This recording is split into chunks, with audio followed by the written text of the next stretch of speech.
میں ملتمس ہوں محترم علامہ عین الحق بغدادی صاحب سے، جو ڈائریکٹر ہیں ہمارے شعبہ ایگزامینیشن نظام المدارس پاکستان کے، کہ آپ تشریف لائیں اور اپنی گفتگو سے ہم سب کو مستفید فرمائیں۔ بسم اللہ الرحمن الرحیم۔ قال اللہ تبارک و تعالی فی کتابہ المجید الذین آتیناہم الکتاب یتلونہ حق تلاوتہ وقال النبی صلی اللہ علیہ وسلم ان افضلکم من تعلم القرآن وعلمہ۔ فروری 2021 میں نظام المدارس کا نوٹیفیکیشن ہوتا ہے ایز اے بورڈ، اور الحمدللہ 2021 میں ہی پہلی بار ہم نے اساتذہ کرام کی ٹریننگ کا 3 روزہ سیشن اسی حال میں کیا تھا۔ عام روایتی تعلیمی بورڈ ان کا کام صرف امتحانات کا انعقاد ہوتا ہے۔ اساتذہ کرام کی ٹریننگ اور مدارس کی ڈیولپمنٹ کے اندر بورڈز کا کوئی رول نہیں ہوتا، لیکن الحمدللہ یہ نظام المدارس کا ترہ امتیاز ہے کہ ہم نے صرف ایگزامز کے اوپر اکتفا نہیں کیا، بلکہ اساتذہ کرام کی شب و روز ٹریننگ، جو کہ ٹریننگ سیشنز کی صورت میں بھی ہوتی ہے، اور ہر روز بلا ناغہ مدارس کی اور اساتذہ کرام کی ٹیکنیکل ٹریننگز بھی اس میں شامل ہیں، اور دیگر امور کے اوپر ہم ٹریننگ کا یہ سلسلہ جاری رکھتے ہیں۔ ہم نے کسی سطح پر الحمدللہ مدارس کو تنہا نہیں چھوڑا، بلکہ ہم جو معیار قائم کرنا چاہتے ہیں اس معیار کے لیے اپنے اساتذہ کو تیار بھی کرنا چاہتے ہیں۔ ایسا نہیں کہ اساتذہ کرام اسی جگہ پر رہیں جہاں پہلے تھے اور ہم کوئی اعلیٰ معیار قائم کر کے ان سے توقع کریں کہ وہ اس معیار پر پورے اتریں گے۔ اور جب ہماری، آپ کو یاد ہوگا جو لوگ شریک ہوئے تھے پہلی ٹریننگ میں، تو اس میں نے ایک درخواست کی تھی کہ حضور سیدی شیخ الاسلام ڈاکٹر محمد طاہر القادری مدظ اللہ العالی، آپ کی سرپرستی میں نظام المدارس کا جو معیار مقرر کیا گیا وہ معیار یہاں پر ہے، وہ کسی سے کم اور پیچھے نہیں، بلکہ سب سے بہت آگے اور بہت بلند ہے۔ لیکن اس پر میں نے ایک درخواست کی تھی کہ ہم اس وقت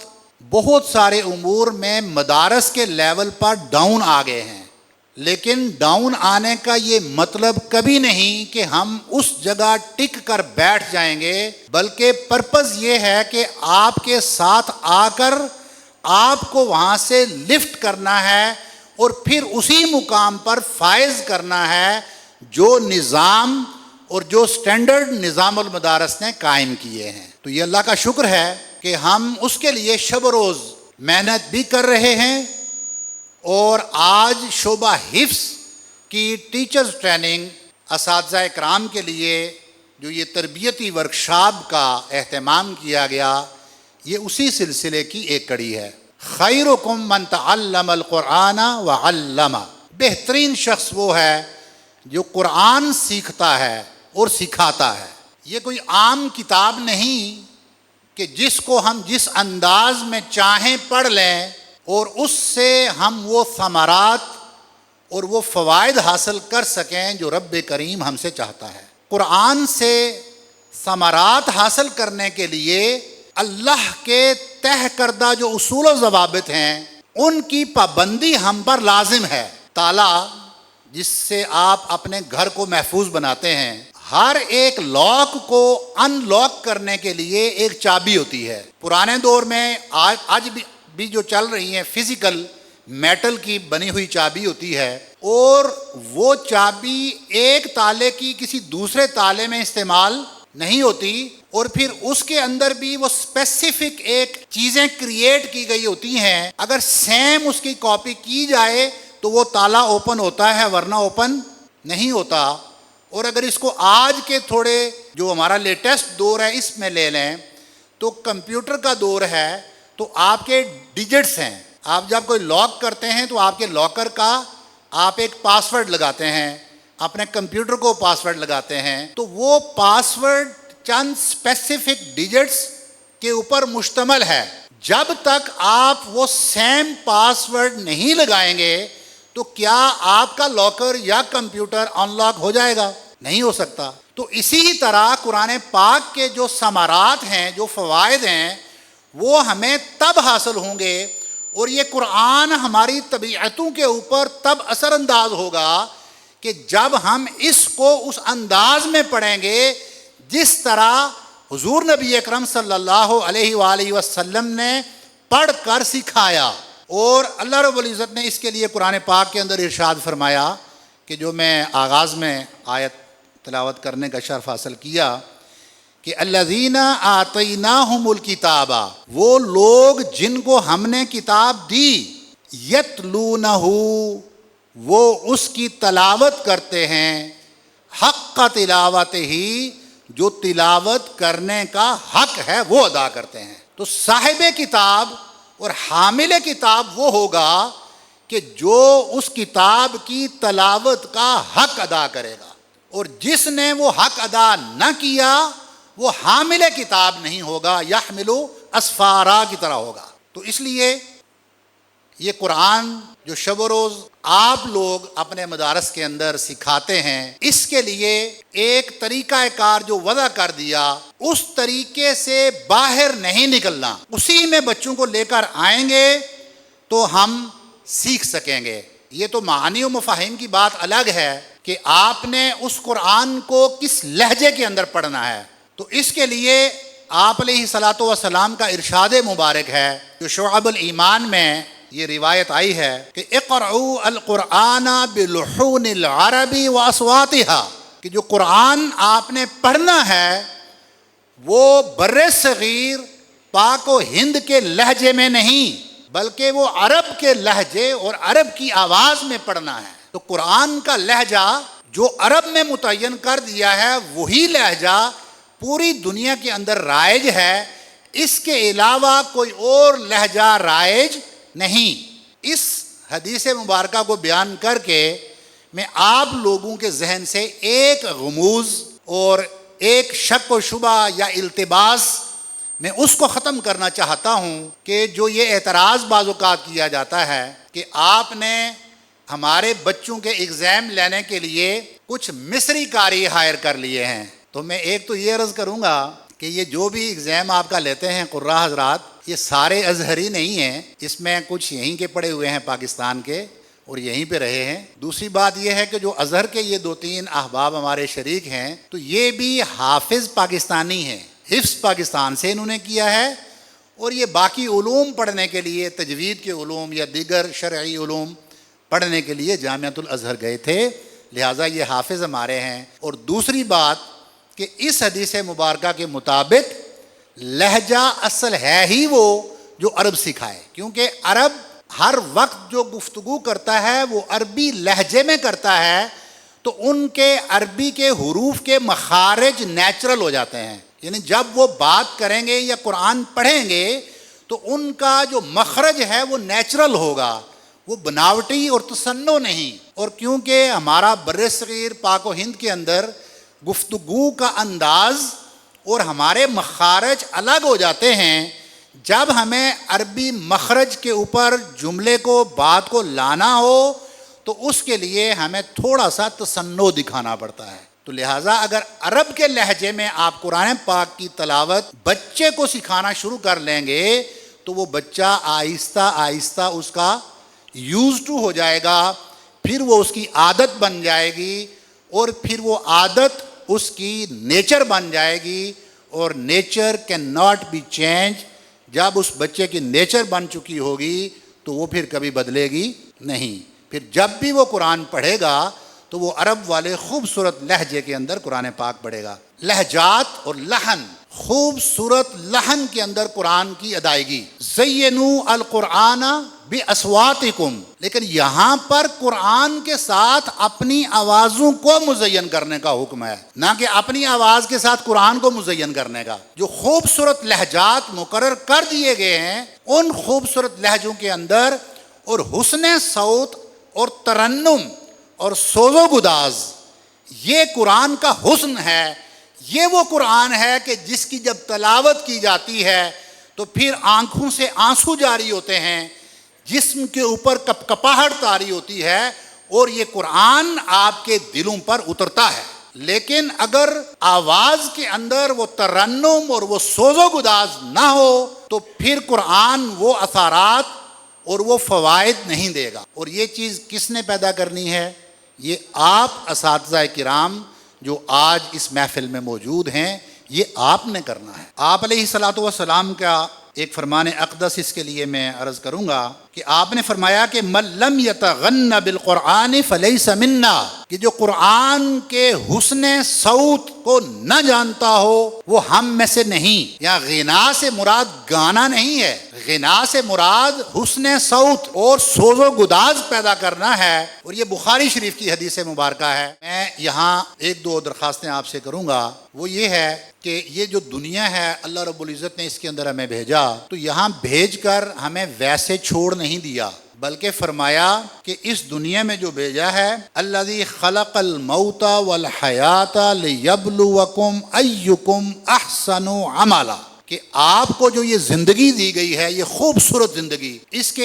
ایک ایک سیکنڈ کا اللہ نے حساب لینا ہے، اور فرمایا یہ زندگی آپ کو اور موت یہ اس لیے دی گئی ہیں تاکہ رب تعالی ہمارا امتحان لے سکے کہ ہم میں سے پاس کون ہوا، ایکم احسن عملا، کہ ایگزامینیشن کے اندر سب سے اچھے نمبر کس کے ہیں، یہ ہے امتحان۔ تو جب رب تعالی نے تخلیق کے بعد اس اپنی پیاری مخلوق کو، انسانیت کو ایگزامینیشن کے بغیر چھوڑا نہیں، تو یہ کیسے ممکن ہے کہ ہم دنیا کے اندر اپنی کامیابی بغیر کسی جانچ اور پڑتال کے ممکن بنا سکیں؟ لہٰذا جب بھی کوئی معیار مقرر کرنا ہو تو اس معیار کے لیے ایک کڑے جانچ پڑتال والے سسٹم میں سے گزرنا ضروری ہوتا ہے۔ بس فرق یہ ہے، فرق میں آپ کو بتا دیتا ہوں کتنا ہے، فرق صرف یہ 20 قدم آپ کے اور میرے درمیان میں جو یہ فاصلہ ہے، یہ ہارڈلی 10 قدم سے 20 قدم کے درمیان ہے۔ بس ہمارے درمیان فرق یہ ہے کہ جب اس چیئر پر میں منہ ادھر کر کے بیٹھوں گا تو اس وقت میری خواہش یہ ہوگی کہ میرے ساتھ نرمی برتی جائے، جب میں خود امتحان دینے والوں میں ہوں گا تو میری خواہش ہوگی کہ میرے ساتھ نرمی برتی جائے، جب میں خود اپنے بچوں کا ایگزام کروا رہا ہوں گا تو میں بے شک پی ایچ ڈی کا طالب علم ہوں، تب بھی میری خواہش ہے کہ میرے ساتھ نرمی برتی جائے۔ لیکن جب یہ 10 قدم چل کر اس جگہ پر آ جاؤ اور یہ چہرہ اس طرف کر کے کھڑے ہو جائیں اور آپ کو اس منصب پر فائز کر دیا جائے تو یہاں سے آپ کی ڈائریکشن بدل جائے گی، آپ سوئچ اوور ہو جائیں گے اور آپ ان تمام رعایتوں کو بھول جائیں گے جو خود کے لیے مانگتے تھے۔ اب آپ اس نظام کے بن جائیں گے غلام اور خادم، اور پھر اس نظام کی پروموشن کے لیے کام کرنا آپ کا فرض عین ہو جائے گا۔ یہی وہ ہمارا کام ہے کہ جب ہم آسائشیں خود بھی چاہتے ہیں ہوں، لیکن جب کسی کو کڑے ایگزام میں سے گزار کر جانچ پڑتال کر کے ہم نے اپ لفٹ کر کے اس درجے پر لانا ہے، اس کو مقام مرتفع پر فائز کرنا ہے، تو اس کے لیے ضروری ہے کہ ایک کڑے نظام امتحان میں سے گزارا جائے۔ میں جو بھی اس کے اوپر یہاں تک اس وقت تک ہو رہا ہے اس کے لیے آپ سے ایک اور درخواست کروں گا، وہ یہ ہے کہ یہ جو رولز بنتے ہیں، جو الفاظ ہوتے ہیں، یہ اس لیے ہیں کہ رولز کو اگر فالو کیا جائے گا تو ان کی اہمیت بن جائے گی۔ آئین پاکستان آپ سب لوگ بہت اچھی طرح جانتے ہیں، ہم اس کو بھی بڑی ایک مقدس کتاب مانتے ہیں۔ آئین پاکستان جس کے لیے آرٹیکل 6 ہے کہ جو اس کی حکم عدولی کرے گا سزائے موت ملے گی، لیکن اگر ان آرٹیکلز کی، ان رولز کی کوئی پابندی نہ ہو رہی ہو تو آپ کے نزدیک اس آئین کی اس وقت کیا حیثیت ہے؟ کہ جو آئین اس پاکستان کی عوام کو تحفظ نہ دے رہا ہو تو یقیناً آپ اس کو کوئی اہمیت نہیں دیں گے۔ اسی طرح جب رولز بن جاتے ہیں تو ان رولز کی اہمیت تب ہوتی ہے کہ جب ان کو فالو کیا جائے۔ ان رولز کو بنانے کا ہمارا کوئی مقصد نہیں، یہ سراسر آپ لوگوں کے لیے بنائے گئے ہیں، ان بچوں کے لیے بنائے گئے ہیں جن کا مستقبل آپ کے ہاتھ ہاتھ میں ہے۔ تو الحمدللہ نظام المدارس نے اپنے ابتدا ہی سے ایسا نظام امتحان وضع کیا کہ جس میں سے الحمدللہ ہمیں آغاز کے اندر بڑی دقت پیش آئی، اور خاص کر کے علماء کی طرف سے، بچوں کی طرف سے، اور وجہ آپ اس کی بہتر سمجھتے ہیں کہ جب دو چیزیں میسر ہوں اور ایک آسانی اور سہولیات والی چیز میسر ہو اور ایک طرف آپ کو مشکلات والی کوئی چیز مل جائے، تو آپ مشکلات والا راستہ چھوڑ کر، دشواریوں والا راستہ چھوڑ کر آپ اس آسانی والے راستے کو اختیار کرتے ہیں۔ لیکن بندہ یہ بھول جاتا ہے کہ یہ راستہ جس کو آسان اور مزین کر کے دکھایا جا رہا ہے، یہ ہمیں منزل مقصود تک نہیں لے جائے گا، اور اگر لے بھی جائے گا تو ہم لولے لنگڑے ہوں گے، وہاں جا کر اس منزل مقصود سے ہم فوائد حاصل نہیں کر سکیں گے۔ تو اس لیے یہ جو ضوابط اور یہ اصول وضع کیے گئے، یہ آپ لوگوں کے لیے ہیں، اور اس پر میں یہ چاہوں گا کہ جب کوئی اچھی چیز بن جائے اور وہ آپ کے فائدے کے لیے ہو، تو اس کے لیے جو حکم ہے وَتَعَاوَنُوا عَلَى الْبِرِّ وَالتَّقْوَى وَلَا تَعَاوَنُوا عَلَى الْإِثْمِ وَالْعُدْوَانِ، اور خیر والے کام ہیں ان میں ایک دوسرے کے ساتھ تعاون کریں، اور ان کو توڑنے کے لیے، ان کو ختم کرنے کے لیے، تاکہ وہ بالکل آسائش اور سہولتیں مل جائیں، ایسا تعاون نہ کریں۔ آپ نے تعاون کرنا ہے اچھائی والی چیز پر کرنا ہے، جس میں ہم قرآن کو احسن انداز میں، اچھے تلفظ کے ساتھ، اچھے لحن کے ساتھ اور پختہ منزل کے ساتھ سیکھ کر یہ بچے ہمارے سوسائٹی کے اندر جائیں گے، تو انشاءاللہ یہ سوسائٹی ایک بڑی خوبصورت معاشرہ بنے گا۔ بچہ کل کسی مصلی کے اوپر کھڑا ہوگا سنانے کے لیے، تو اس وقت سننے والے آپ کو بھی داد دیں گے، ہمیں بھی داد دیں گے، آپ کو بھی دعائیں ملیں گی، ہمیں بھی دعائیں ملیں گی کہ یہ ماشاءاللہ جو پڑھ کر آیا ہے، اس کی خوبصورت آواز نمازیوں کی نماز کے اندر تاثیر پیدا کر رہی ہے، اور اس کا منزل کے اندر روانگی اور بار بار نہ بھولنا یہ نمازیوں کے اندر انہماک پیدا کر رہا ہے، اور اس کے ساتھ آسائش اور سہولتوں کی طرف اگر ہم جائیں گے تو آپ بہتر سمجھتے ہیں بدنامی کے سوا کچھ نہیں ملتا۔ اس لیے جو یہ ہمارا ایک طبقہ اس سلسلے میں تھوڑا سا کمزور ہے، ہم چاہتے ہیں کہ قرآن کو اچھے انداز میں پڑھنا سکھائیں۔ نظام کے حوالے سے میں ایک درخواست اور کروں گا، وہ یہ ہے کہ میں اس کی ایگزامپلز پہلے آپ کو بڑی دے بھی چکا ہوں لاسٹ ٹریننگز کے اندر، کہ جو چھوٹے بچے ہوتے ہیں نا، جس طرح کے آپ کے پاس آتے ہیں حفظ کے لیے، بڑے آدمی کو چینج کرنا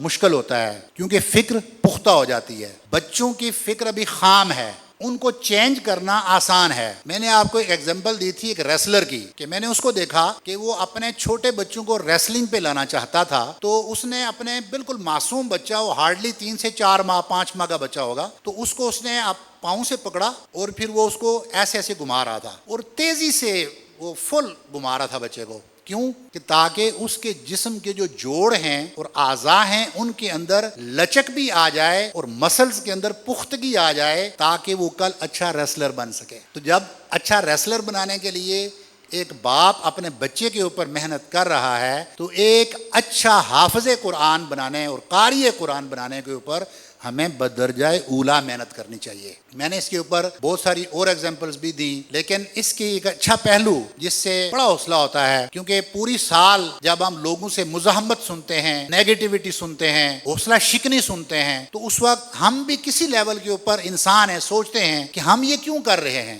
لیکن جب ہمیں لوگوں کی طرف سے حوصلہ افزائی ملتی ہے تو اللہ گواہ ہے کہ ہمارا خون بڑھ جاتا ہے، ہم ایک دم سے قد اونچا ہو جاتا ہے۔ الحمدللہ کہ جو نظام وضع کیا گیا تھا، اب اس کے ثمرات آنے شروع ہو گئے۔ اب یہ بات جو میں اس وقت آپ سے شیئر کرنے جا رہا ہوں، یہ ابھی ہمارا ایگزام منعقد ہوا ہے 15 اگست 16 17 3 دن ہوتا رہا، تو جو قراء حضرات ہیں، کیونکہ ہم آپ کی ٹریننگ کی اس ارینجمنٹ کے اندر مصروف رہے، تو زیادہ قراء حضرات اور ممتحنین سے رابطہ نہ ہوا، تو آج ابھی ہمارے ممتحن ہیں یہاں موجود قاری نصیر صاحب، تو قاری صاحب میرے پاس آ کر بیٹھے اور انہوں نے ذکر کیا اس بات کا، تو مجھے بڑی خوشی ہوئی۔ میں نے کہا جو گفتگو میں کرنا چاہ رہا تھا تو اس کے اوپر تو آپ نے اسٹیمپ کر دی ہے، تو میں نے ان کو ریکویسٹ کی کہ آپ کوئی کام تھا ان کا تو میں نے کہا کہ واپس تشریف لائیں، اور میں آپ کی زبانی یہ الفاظ ان اساتذہ کرام کو سنانا چاہتا ہوں، اور وہ کیا تھے؟ کہ جب یہ سسٹم یہ نظام ہم نے وضع کیا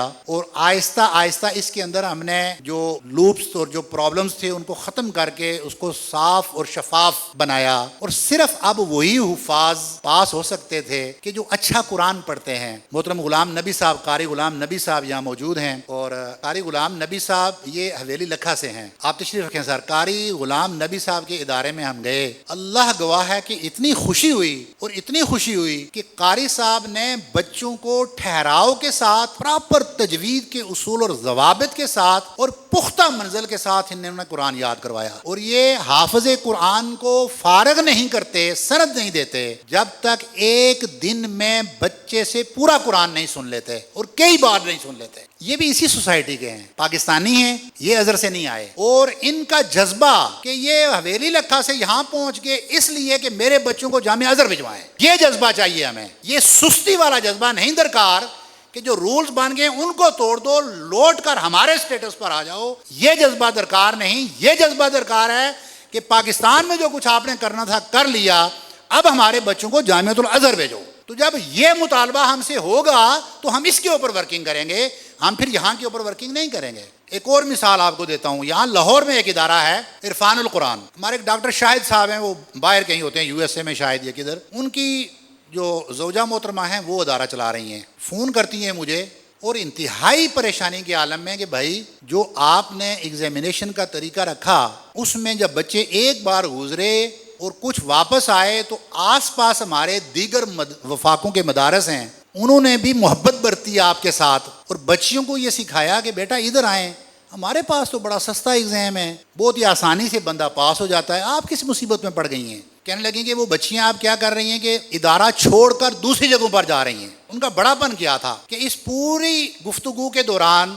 کسی لیول کے اوپر ان کی زبان پر یہ جملہ نہیں تھا کہ آپ اپنے ایگزامینیشن رولز کے اندر سستی کریں۔ مطالبہ کیا تھا، مجھے طریقہ بتائیں میں اپنے ادارے کو بہتر کیسے کر سکتی ہوں کہ آپ کمپرومائز نہ کریں، بچے جاتے ہیں جو ان کو رخصت کریں، جو مطمئن جن کو کر سکتے ہیں ان کو رکھیں، نئے بچے ان رولز اینڈ ریگولیشنز کے مطابق لائیں اور اس طریقہ کار کے مطابق ان کو تعلیم دیں۔ اس کا نتیجہ یہ نکلا کہ الحمدللہ ان کی بچیاں اب ٹاپر ہیں۔ اور کیوں ہیں کہ ایک تو انہوں نے قاری بدل لیے، دوسرا یہ کہ انہوں نے خود ایگزامینیشن کا سسٹم رکھ لیا، وہ پہلے اپنی بچیوں کا خود ایگزام لیتی ہیں اور ہمارے طریقہ کار کے مطابق جو بچی تیار ہو جاتی ہے اس کو فائنل ایگزامینیشن کے لیے ہمارے پاس بھیجتے ہیں۔ تو کیسے فیل ہوں گی؟ اب ان کو تو ضرورت نہیں ہے ہمارے سسٹم میں کوئی سستی برتنے کی یا ریلیکسیشن کی ضرورت نہیں رہی، اور وہ اس وقت الحمدللہ پھر سے ان کے پاس پہلے سے 4-5 گنا زیادہ طالبات آ چکی ہیں۔ تو یہاں یہ موٹیویشن اور یہ ایگزامپلز آپ کے ساتھ شیئر کرنے کا مقصد یہ ہے کہ کوئی چیز امپاسبل نہیں، اور یہ میں آپ کو اس سے پہلے بتا چکا ہوں، کائنات میں امپاسبل کوئی چیز ہے ہی نہیں۔ تو پھر اس لفظ کا مطلب کیا؟ یہ آپ ناممکن بنا کر بیٹھے ہیں، جس دن ان چیئرز پر بیٹھے آپ لوگوں نے اور مسند حفظ کے اوپر بیٹھے ٹیچر نے یہ فیصلہ کر لیا کہ یہ پاسبل ہے، تو اس دن دنیا کی کوئی طاقت روک نہیں سکتی، آپ پاکستان کے بہترین حفاظ تیار کریں گے، اور یہی آپ کی کامیابی ہے۔ تو اس لیے ہم نے رولز کو فالو کرنا ہے، ہم نے سستی برتنے کے لیے یا ہم نے ریلیکسیشن کا مطالبہ کرنے کے بجائے اپنے بچوں کو تیار کرنا ہے، اور اس قرآن کے ساتھ ظلم نہیں کرنا، بلکہ قرآن کے ساتھ دیانتداری برت کے اپنی بخشش، اپنے ماں باپ کی بخشش کا اس کو سامان بنانا ہے۔ یہ آپ کی اور جو زوم کے ذریعے پورے پاکستان میں احباب سن رہے ہیں ان کی حوصلہ افزائی ہے کہ ہم نے اس کڑے نظام کو فالو کرنا ہے، اسی کے اندر ہماری بہتری اور کامیابی ہے۔ اللہ پاک ہم سب کا حامی و ناصر ہو۔